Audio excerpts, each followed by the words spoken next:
इंदौर के jail road व्यापारी संघ द्वारा कोरोना महामारी से बचाव के लिए कोरोना वैक्सीन महोत्सव के तहत जेल रोड मुख्य बाजार में वैक्सीन सेंटर शुरू किया, जहां व्यापारियों और उनके परिवार को वैक्सीन लगाई जा रही है। जहां जेल रोड व्यापारी संघ के लोगों ने बताया, शहर में कोरोना महामारी की दूसरी लहर में लगातार संक्रमितों की संख्या में इजाफा देखने को मिल रहा है। वहीं शहरवासियों को इस घड़ी में सुरक्षा की दृष्टि से कोरोना से बचाव के लिए वैक्सीन लगवाना चाहिए। इसी कड़ी में कलेक्टर मनीष सिंह के निर्देशों का पालन करते हुए वैक्सीनेशन महोत्सव में जेल रोड स्थित मुख्य बाजार में वैक्सीनेशन सेंटर बनाया गया है, जहां निःशुल्क टीका लगाने के साथ ही मास्क और सैनिटाइजर का वितरण भी किया गया।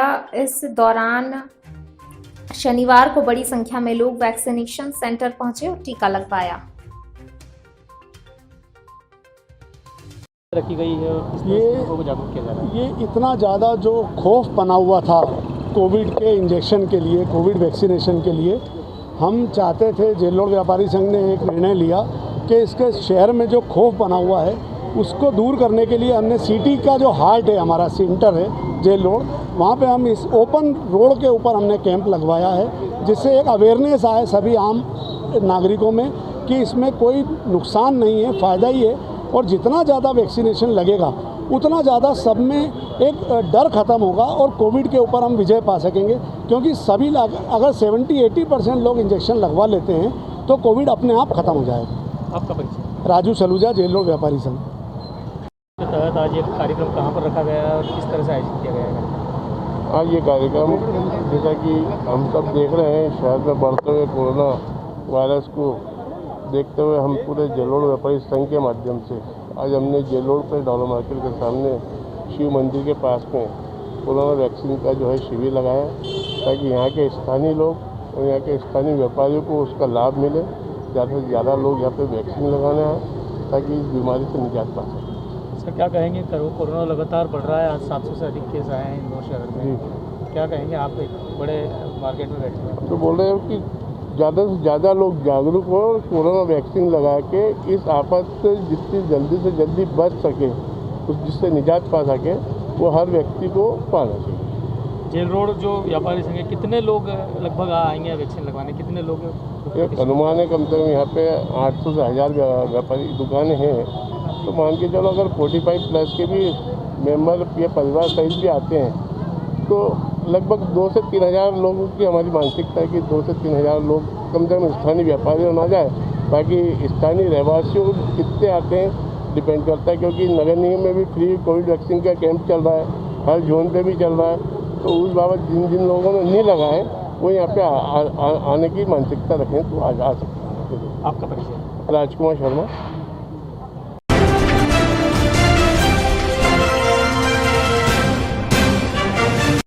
देश में बढ़ती महंगाई को लेकर युवा कांग्रेस मीडिया विभाग के राष्ट्रीय प्रभारी राहुल राव ने मोदी सरकार पर जमकर हमला बोला है। उन्होंने कहा कि देश में महंगाई, बेरोजगारी और किसान आंदोलन हो रहे हैं, समस्याओं का अंबार लगा है, लेकिन सत्ता में बैठे हुक्मरान एक शब्द नहीं बोल रहे हैं। चारों ओर चल रहे किसान आंदोलन में 300 से ज्यादा किसान शहीद हो गए।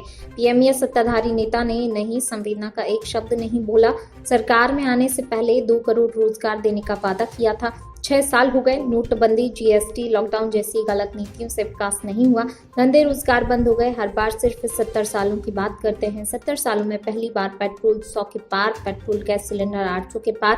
आगे उन्होंने कहा कि बीजेपी विपक्ष में थी तो साइकिल से सड़क पर निकलते थे। कच्चे तेल की कीमत कितनी रही हो, मनमोहन सिंह सरकार में नियमित दर पर पेट्रोल मिला। पाकिस्तान, नेपाल जैसे देश भारत से सस्ता पेट्रोल उपलब्ध कराते हैं। किसान को फसल का दाम नहीं मिल रहा, 1 रुपए में टमाटर नहीं खरीद रहा।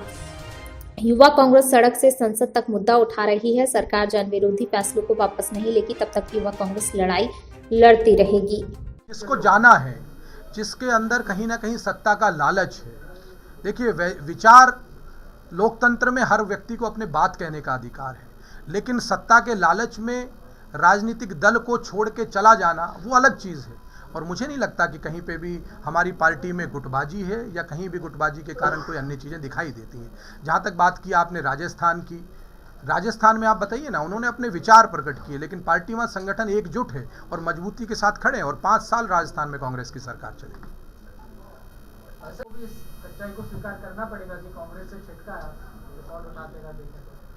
देखिए, रिकॉर्ड उठा के देखने की 15 साल सत्ता में से बाहर रहने के बावजूद आप इस बात को स्वीकार करेंगे, क्योंकि आप मीडिया के साथ ही आपसे कोई चीज़ छुप नहीं सकती।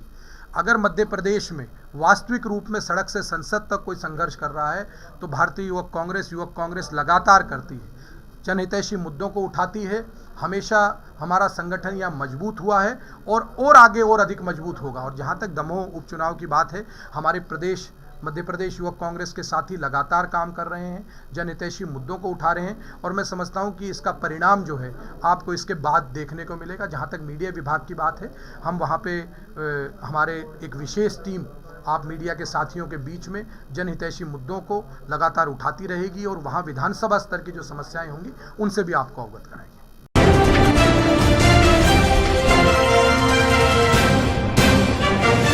भोपाल जीआरपी पुलिस ने 2017 से 5,000 रुपए के इनामी आरोपी को गिरफ्तार करने में सफलता प्राप्त की।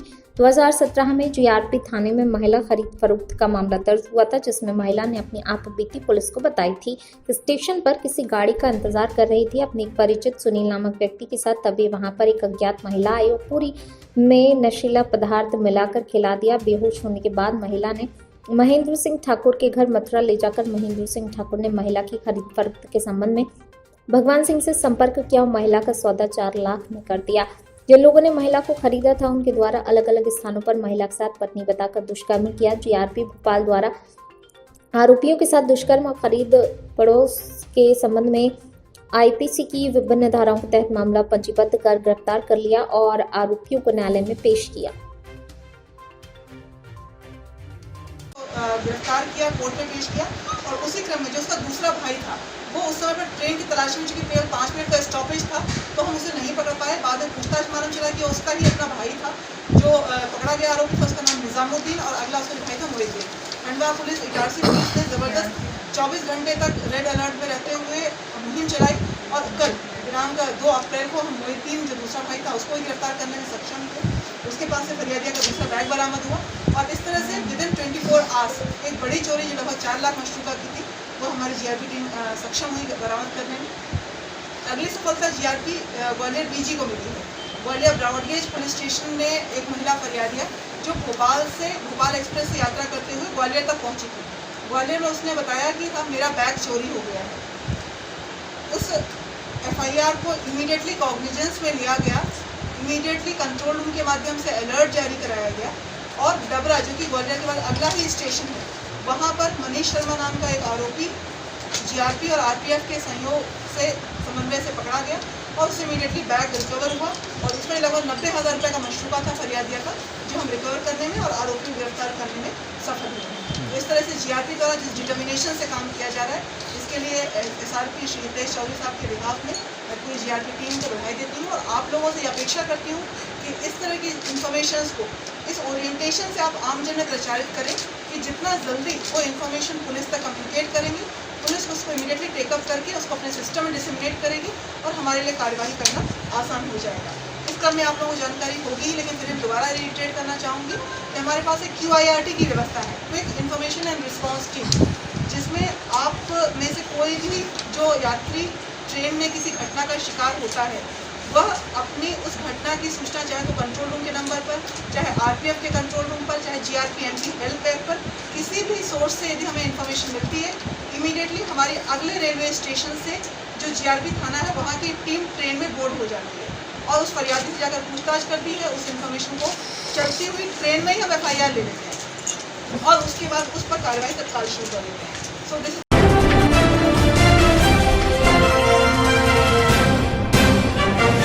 आगर मालवा जिले के नलखेड़ा थाना क्षेत्र में रंगपंचमी के दिन मालवीय समाज के लोगों द्वारा 25 मार्च को अर्जुन की दुर्घटना में घायल होने के बाद हुई मौत के मामले में हत्या का प्रकरण दर्ज करने की मांग को लेकर थाना प्रांगण में शव रखकर थाने का घेराव किया। जानकारी के अनुसार 25 मार्च को रामपुरा नलखेड़ा निवासी युवक अर्जुन मालवीय उम्र 30 वर्ष का ग्राम भैंसोदा स्थित ठिकरिया जोड़ पर सड़क दुर्घटना में घायल हो गया, जिसका इलाज इंदौर के निजी अस्पताल में चल रहा था। शुक्रवार 2 अप्रैल को सुबह उक्त युवक की मौत हो गई। मौत के बाद गुस्साए परिजनों और समाज के लोगों द्वारा इंदौर से नलखेड़ा शव लाकर लगभग 3 बजे के करीब थाना प्रांगण में रखकर हत्या का प्रकरण दर्ज करने की मांग को लेकर थाने का घेराव किया। थाने के सामने वाला मार्ग पर समाज की महिलाएं धरने पर बैठ गईं। पूरा मार्ग बंद कर दिया। घेराव कर रहे परिजनों का कहना था अर्जुन की मौत एक्सीडेंट से नहीं हुई, उसकी मौत उस पर हुए हमले से हुई। परिजनों का कहना था सिर पर चोट और हाथ पैर पर चोट, हमले के निशान हैं। 3 घंटे तक चले थाने के घेराव के बाद अतिरिक्त पुलिस अधीक्षक नवल सिंह सिसोदिया, एसडीएम KL यादव सहित सुसनेर एवं आगर से पुलिस बल और रिजर्व बल भी नलखेड़ा पहुंचा। प्रदर्शन कर रहे समाज के लोगों परिजनों को समझाने की कोशिश की, लेकिन आक्रोशित परिजन और समाज के लोग हत्या का प्रकरण दर्ज करने की मांग पर अड़े रहे। पुलिस और प्रशासन आक्रोशित भीड़ का गुस्सा देखकर मर्ग कायम कर मामला जांच में लिया। उसके पश्चात ही समाज के लोगों और मृत युवक के परिजनों द्वारा शव को एम्बुलेंस में रखकर अंतिम संस्कार करने ले जाया गया। FIR की कॉपी लेने के लिए लगभग रात्रि 8 बजे तक डटे रहे परिजन।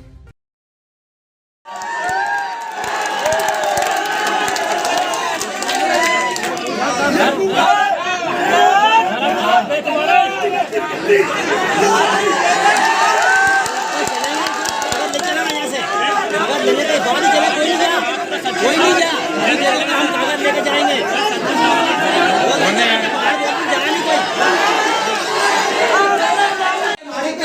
भाई की गाड़ी है, भाई सर आपने थाने में ले कोई मेरे भाई की गाड़ी लिखो। मैं तो बने थे भाई ये आपने बोला है, पुलिस ने बोला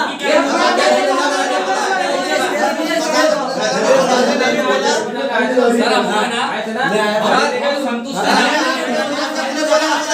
आपने बोला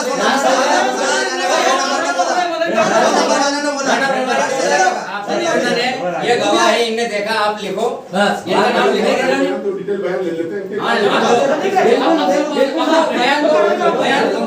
आप मोटे में थे आगे लिख दे ऐसे मोटे लगे थे, हम मोटे तक मुंह पैदल था और उसके बाद गाड़ी थी पीछे से टक्कर मारी, पीछे से टक्कर मारी, गाड़ी वाले को चोट है, पैदल चलाने में चोट नहीं है। क्या नाम है आपका? आत्माराम माल। क्या लगता है आप जिनका अर्जुन सिंह जी? बहने जामा बने लगता है। अच्छा, क्या कार्रवाई की पुलिस विभाग के द्वारा, क्या कार्रवाई की गई है, क्या बताया? कार्रवाई कर रही है, अभी वो पूरा PM रिपोर्ट मंगवाई है हमने और पूरा क्लियर कर रहा है। और अब SP साहब ने बोला है कि अब तुम्हारी डेड बॉडी को जलाओ और हम आप कहोगे जब भी कार्रवाई करेंगे, नहीं कहोगे जब भी कार्रवाई करना। डेड बॉडी क्यों रखी थी अपना थाने में पुलिस का? हम ये कह रहे थे कि हमारे इनके खिलाफ, मुलजिम के खिलाफ कार्रवाई करिए। इसके साथ में मार ठोक हुई है, तो पहले से बोल रहे थे कि अभी PM रिपोर्ट नहीं है। जब PM रिपोर्ट आ गई तब कार्रवाई करने के लिए तैयार बैठे प्रशासन। राजनीतिक पार्टी के दबाव के कारण से सिस्टम पहले रुक रहा था मामला। पुलिस प्रशासन दबाव में था, इसलिए हमें मजबूर होकर के पहले मतलब ये बताया, थाने में रखना पड़ा। पहले 1 मिनट पहले ये बताया अर्जुन मुलजिम के द्वारा कि मैं इसको जानता नहीं हूँ। तो अगर वो जानता नहीं है तो हमारे जो गवाह है सत्यनारायण जी, उनके घर पे जाकर के उसने बताया कि मेरे को अर्जुन ने ठोक दिया था। जबकि अगर अर्जुन उसको ठोकता तो उसको भी चोट आती, गाड़ी में खरोंच आती, मतलब वो घिसती पीटती, उसके इंडिकेटर टूटता, गाड़ी का कुछ भी नहीं हुआ, सारी सलामत है गाड़ी। करीब कितने घंटों से थाने का घेराव कर रखा है आप? सर अब ये 4 घंटे। हाँ मतलब 4 घंटे तो नहीं हुए, मतलब अपन कितने 3 बजे से आए थे मैं। अच्छा, क्या नाम है आपका और आप यहाँ नलखेड़ा थाने में कैसे? मेरा नाम गौरीशंकर PMC है, जिला कांग्रेस विभाग से अध्यक्ष हूँ। नलखेड़ा थाना में मेरे को खबर लगी कि यहाँ पर कोई अनुसूचित जाति वर्ग के लड़के को किसी ने 25 तारीख को मारपीट की। मारपीट करने के बाद उसे कहीं रोड पर फेंक दिया।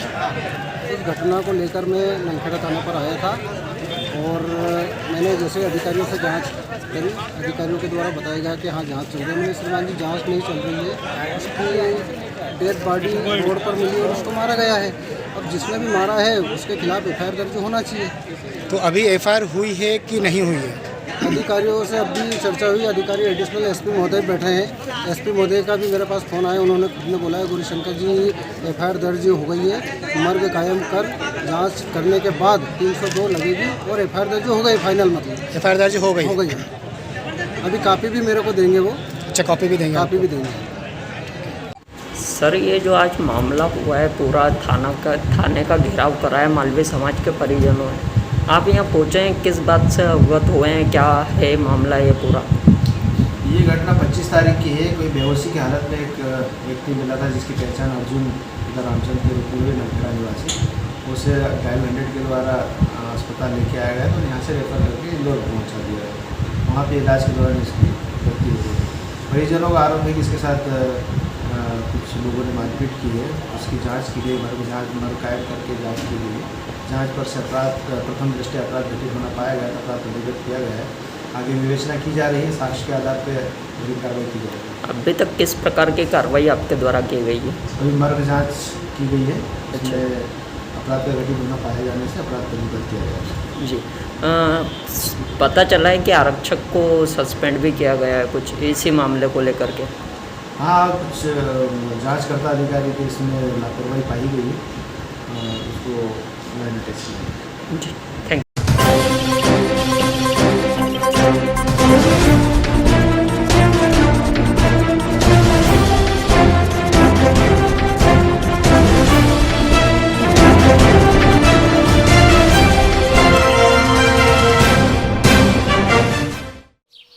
ओ काका, हुआ है शहर, ले आए खाद बीज? भाई लेके तो आया हूँ, पर क्या कहूँ, महंगाई इतनी हो गई है कि समझ में नहीं आता है कि खेती करे कैसे। फसल भी अच्छी नहीं होती है, ये दवाइयाँ नहीं डालूँ तो कर्जा करके लाओ, कैसे भी लाओ, लाना तो पड़ेगा ही। और ये दवाई की दुकान का कर्जा तो ख़त्म होने का नाम नहीं लेता। लाना तो मुझे भी है, पर सब कुछ इतना महंगा है, कहाँ से लाऊं, किससे खरीदूं, किसके पास सही दामों में मिलेगा और क्वालिटी उत्पाद भी मिलेगा या नहीं। अपनी फसलों की सही दवाओं के लिए दूर दूर तक शहरों में जाना और दवाओं को लाना पड़ता है। फसलों के लिए दवाएं सही है या नहीं, ये जानकारी भी नहीं होती। फसलों की कटाई पर सही दाम मिलेंगे या नहीं, इन तमाम मुश्किलों से दूर होने के लिए आइए खेती बाड़ी केंद्र। खेती बाड़ी केंद्र एक ऑनलाइन सेवा केंद्र है जिससे आप अपने मोबाइल के द्वारा जुड़ सकते हैं, जहां आपको अपनी खेती के लिए सही प्रकार की दवाएं मिलेंगी, वो भी होलसेल मूल्य पर। वो सभी दवाएं सीधा निर्माता से लेकर आप तक पहुंचाते हैं, यानी कि बीच में होने वाले सारे खर्च की बचत आपकी जेब में। साथ ही साथ दवाओं को लाने और ले जाने की झंझट से भी छुटकारा। अपनी मुश्किलों को दूर करने के लिए आप खेती बाड़ी केंद्र पर एक मिस कॉल करें। खेती बाड़ी केंद्र का किसान मित्र आपसे तुरंत संपर्क करेगा और आपको सभी जरूरी जानकारी देगा।